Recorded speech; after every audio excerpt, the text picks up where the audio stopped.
তোমাদেরকে শেয়ার করেছিলাম চিনির ভ্যাকসিনেশনের দুটো ভিডিও।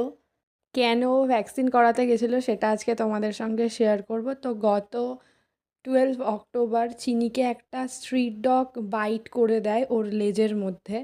আমরা যেখানে থাকি সেখানকার স্ট্রিট ডগ নয়, আমার বাড়ি মানে আমার বাপের বাড়ি যেখানে, সেখানেও ঘুরতে গেছিলো, গিয়ে রাস্তায় বেরিয়ে গিয়েছিল, আমাদের সঙ্গেই ছিল, কিন্তু পিছন থেকে এসে স্ট্রিট ডগটা সাডেনলি ওকে কামড়ে দেয়। দেওয়ার ফলে কি হয়, ওর লেজের মধ্যে 4টে ফুটো হয়ে যায়। তো সেগুলো ভালো করে যাতে ড্রেসিং করা যায় সেই জন্য চিনির এই জায়গাটাতে লোম ওরা কামিয়ে দিয়েছিল, আর দেখতে পাচ্ছ স্প্রে করে দিয়েছিল, ওই যে ব্ল্যাক হয়ে আছে ওটা স্প্রের কালার।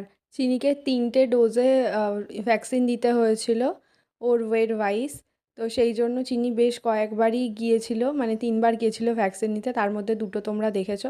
তো এই মুহূর্তে আমি যেটা করছি, ওর ওই ক্ষত জায়গাটাতে বিটারডাইন দিয়ে ভালোভাবে পরিষ্কার করে দিচ্ছি। এইভাবেই ইনস্ট্রাকশান দিয়েছে ডক্টর।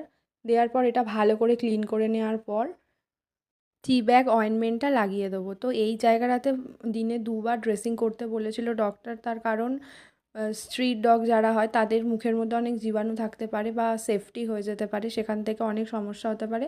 তাই বলেছিল কোনো রকম রিস্ক না যাতে হয়, সেই জন্য 2বার ওটাকে ড্রেসিং করে প্লাস 2টো অ্যান্টিবায়োটিকও দিয়ে দিয়েছিল ডক্টর।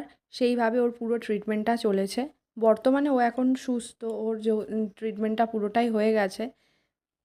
চিনিকে যখন কুকুরটা পিছন থেকে এসে লেজের মধ্যে ধরেছিল, তখন ও পুরোপুরি প্যানিক হয়ে গেছিলো, গিয়ে ঘেউ ঘেউ করেছিল বা ওকে ভয় দেখিয়েছিল। তারপরেও সেই স্ট্রিট ডগটা ওকে একদম ছাড়ছিল না, লেজের মধ্যে অ্যাজ ইট ইজ কামড়ে ধরেছিল।